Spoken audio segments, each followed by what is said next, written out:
person dropping the ball probably cannot hold her hand perfectly still, for example. Thus, the ball probably has some small initial velocity.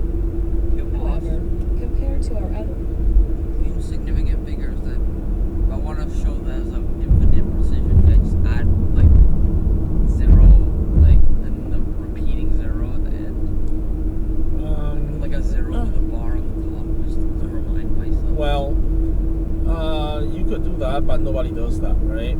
It's like in computer science, right? If it's exact, you use an integer. You know what I'm saying? It's like in computer science, if you know it's exact, like it's a count, right? We have, n, let n be the number of baseballs, right? You can't have 3.4 baseballs, right? So you will use an integer, which is an exact, right?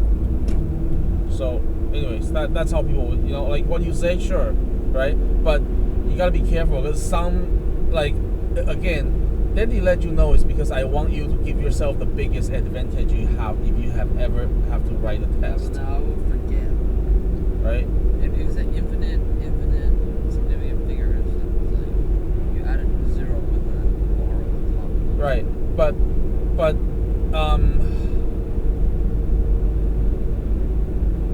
usually that's not what people would mean, right? People would, when it means exact, they would not even give like a decimal point. You know what I'm saying?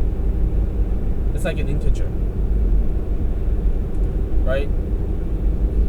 It wouldn't be wrong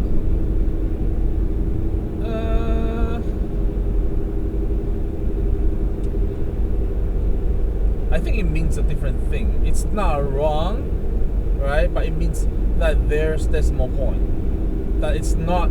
It's a suggestion. It's not exact,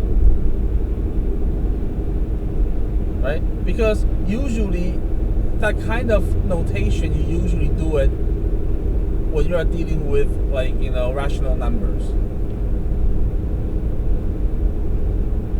right? And whenever you do that, you are suggesting a level of precision. You're suggesting, right? So I would advise to remember to just use an integer. Don't do that. Bar indicate that's infinite.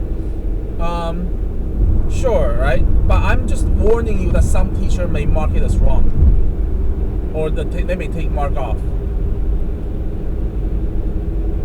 And the thing is, you want to give yourself the biggest chance, highest mark, right? Yeah. Especially the ones that you don't get it back. I mean,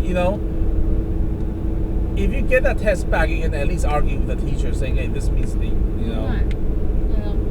But when you say it means exact, but when you say it means it, the common accepted way of doing it is just use an integer. You know what I'm saying?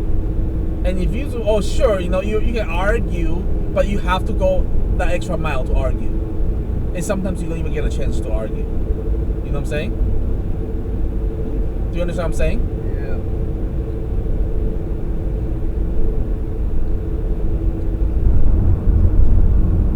Like even as a physics major, and I bet you none of the teachers